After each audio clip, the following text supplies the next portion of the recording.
I want you to imagine just for a second that you have spent, I mean, your entire life meticulously practicing for one specific song. Right, like you've tuned your instrument, memorized every single note. Exactly. You finally step out onto the stage, the lights go up, the conductor raises his baton, and he hands you completely different sheet music. Oh, wow. Yeah.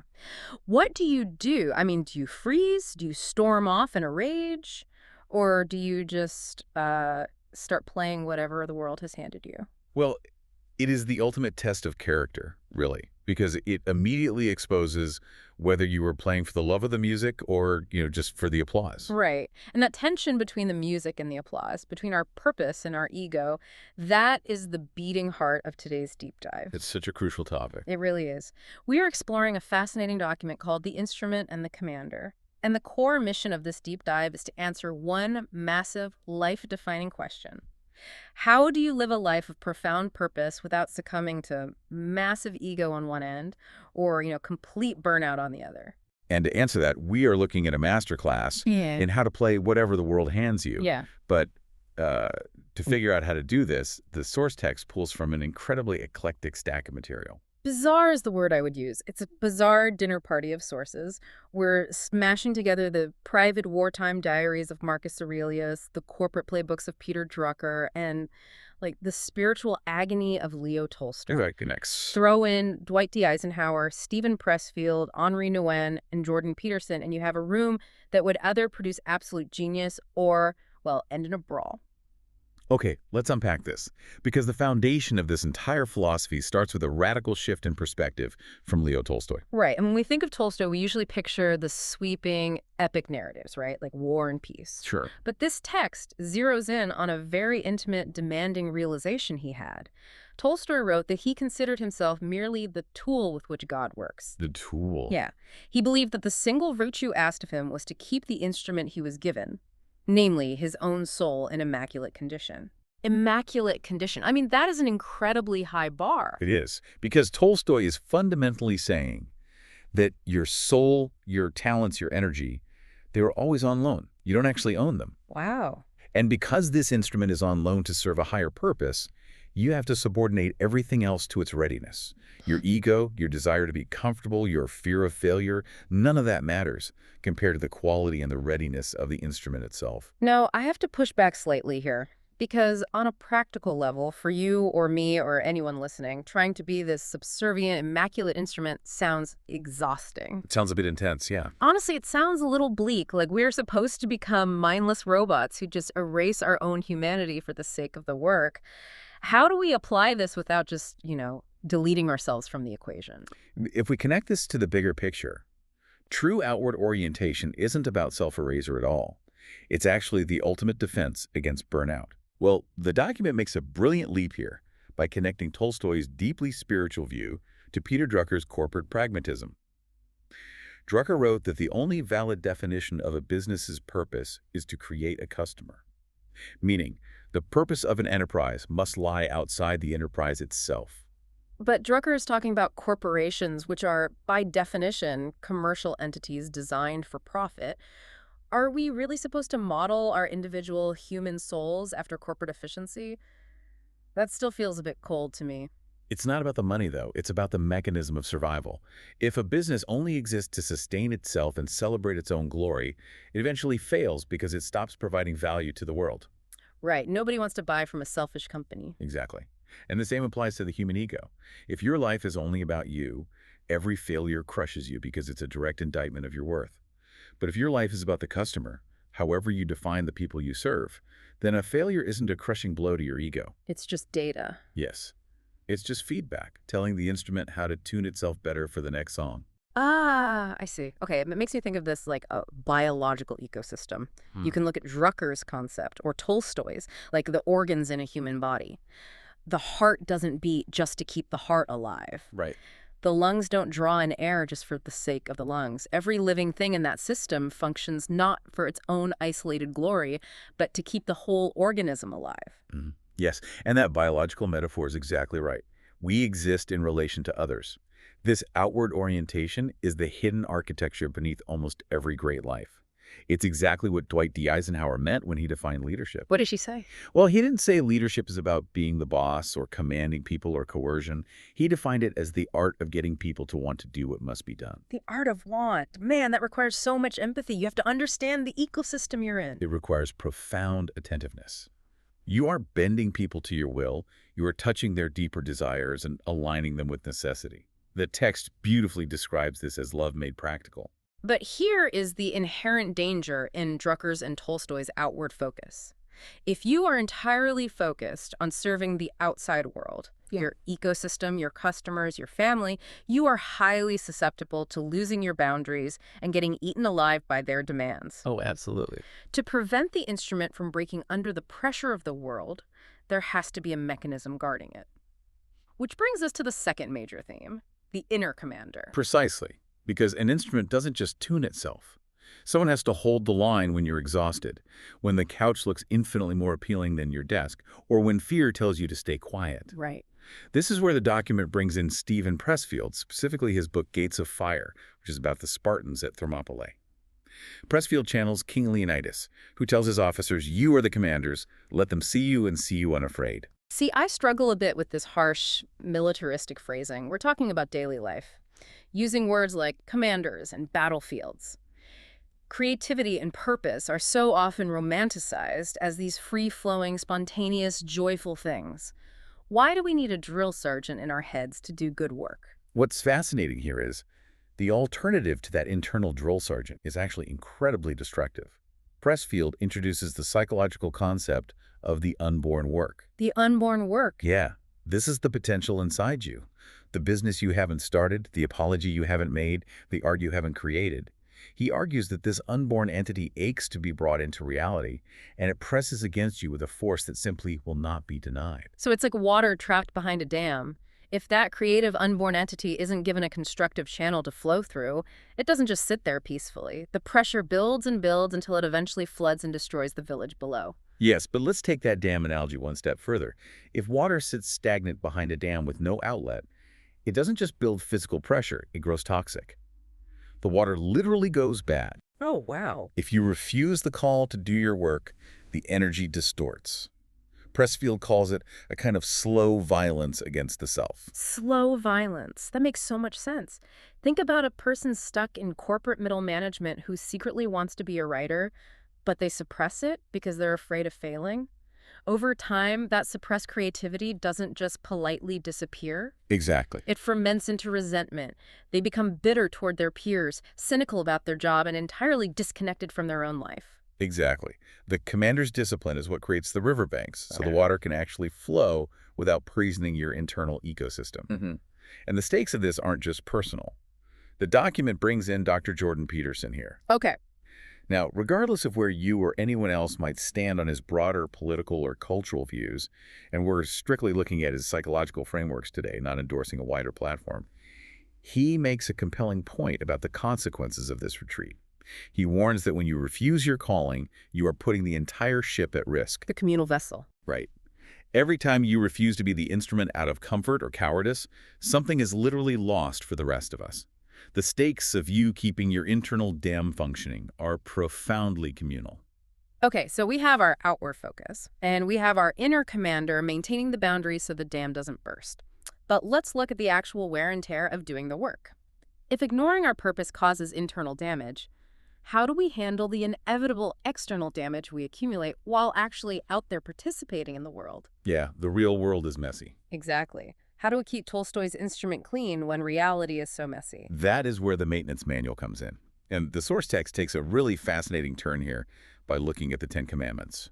Now, when most people think of the Ten Commandments, they think of rigid, joyless rules. Thou shalt not do this, thou shalt not do that. It feels like ancient moral policing. It does feel that way to our modern sensibilities. But the document suggests we read them not as moral prohibitions, but as architectural conditions. Architectural conditions. Yes, they are the structural requirements under which love and service can actually function. You simply cannot build a community while coveting what your neighbor has. You cannot love someone while bearing false witness against them. I absolutely love this framing because it strips away all the heavy dogma. Let's think about this like a car maintenance manual. You don't avoid putting sugar in your gas tank because putting sugar in a gas tank is a moral sin. You aren't a bad person for doing it. Right, you're just going to ruin your car. Exactly. You avoid it because if you do, the physics of the engine will cause it to seize and the car will stop working. The commandments aren't there to arbitrarily punish you. They're just the baseline physics of keeping the human engine running. This raises an important question. Because keeping the engine running doesn't mean keeping the car parked safely in the garage. Keeping Tolstoy's instrument clean does not mean keeping it sealed off in bubble wrap. Right. A ship is safe in harbor, but that's not what ships are built for. Precisely. And the text leans heavily here on Henri Nouwen, specifically his book, The Wounded Healer. Nouwen understood the mechanism of human connection profoundly. Suffering is not the enemy of service, it is its deepest source. Wow. When you are out in the world doing the work, your car will get dented. You'll take damage. But Nouwen argues that we don't have to hide those dents. If we mobilize them, the wound itself becomes the offering. How does that actually work, though? How does a wound become an offering? It's the physics of shared experience. It transforms pain from a state of useless, isolating despair into a point of genuine connection. The place where you have hurt the most becomes the exact structural bridge where you can reach someone else going through the same thing. Your survived trauma proves to them that survival is possible. Okay, so our internal instrument is prepped. We've got our car maintenance manual. We're turning our wounds into bridges. But then we step out the front door and reality hits. And reality is populated by difficult, exhausting, sometimes outright malicious people who seem absolutely determined to ruin our immaculate state. Ah, yes, the ultimate test other people. Exactly. Because living in love and outward focus is a beautiful, poetic concept until you have to deal with the genuinely difficult cases. Here's where it gets really interesting. Because the document dives into the private notebooks of Marcus Aurelius to figure out how to deal with people who actively wrong you. Marcus Aurelius was the emperor of Rome, so he dealt with his fair share of difficult, treacherous people. Assassination plots, betrayals, you name it. To survive it with his soul intact, he leaned on a core lesson from Socrates: nobody does wrong willingly. Wait, nobody, come on. People do terrible things on purpose all the time. They do terrible things, yes. But Socrates taught that no one wakes up in the morning believing they are the villain of the story. The mechanism here is twisted logic and ego preservation. Okay. When people do wrong, they act from a mistaken understanding of what is right. They rationalize it. In their own mind, they think what they're doing is justified for their survival, their family, or their pride. Let's bring this down to earth with a hyper-specific scenario. Let's say it's 4 p.m. on a Friday. You're running on 4 hours of sleep, and your toxic coworker just CC'd your boss on an email, entirely blaming you for a delayed project that was actually their fault. Ugh, the worst. Right. How does knowing about their twisted logic actually help you in that moment? How do you have compassion for that coworker without just becoming a doormat? It helps because it forces a massive emotional shift. When you see that 4 p.m. email, your immediate premise is rage. Yeah.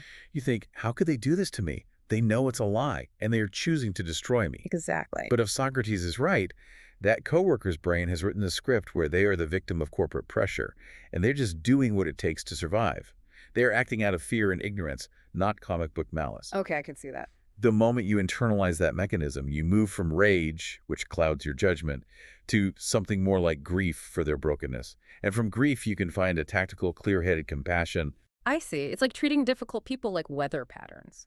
If you're walking outside and a sudden rainstorm hits, you don't stand there screaming at the clouds, getting angry at the rain for being wet. That's just the nature of a storm. Right, you'd look crazy yelling at a cloud. You accept it, you grab an umbrella to protect yourself, and you choose not to let the weather ruin your internal state. You don't let the coworker walk all over you. You send a polite, fact-based reply with the receipts. That's your umbrella.